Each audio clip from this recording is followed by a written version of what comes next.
Bonjour, mon ami. Today you're going to learn the sound story for the letter C.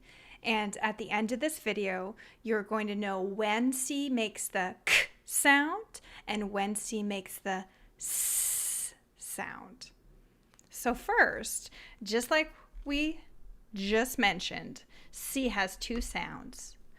K is the more common sound. But sometimes C makes the s sound. Now, C only makes the sound when she is feeling relaxed. If you think about these two sounds, k, k, that one's pretty hard, harsh, k, k, versus s. It's like a very relaxed sound. And that's how C feels when she is followed by one of her three best friends. Now, this group of best friends like to call themselves the three E's. And that's because she is best friends with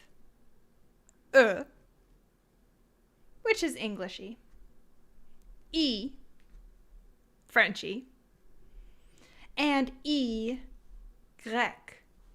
So the three E's are Englishy, Frenchy, and Y,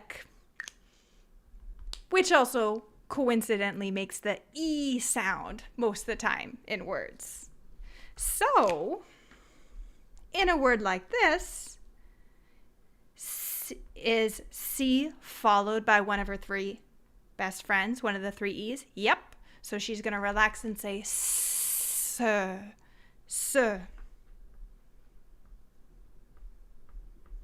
right, let's scan.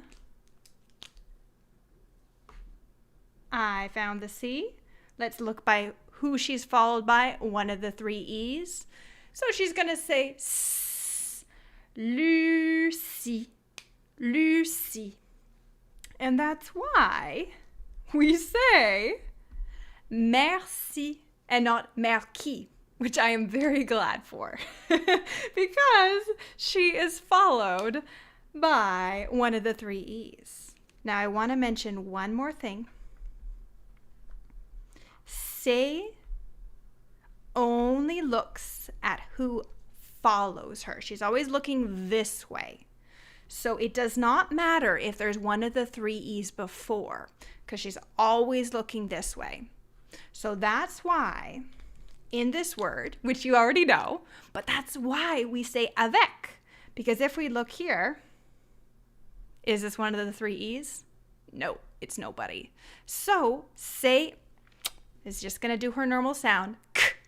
It's only when she's followed by an E, I, ou Y that she's going to be relaxed and say S. Ok, mon ami, ça c'est tout. Au revoir et à la prochaine. For more French resources, check out the links in the description box below. And if you want to see more videos like this, hit the like button to let me know.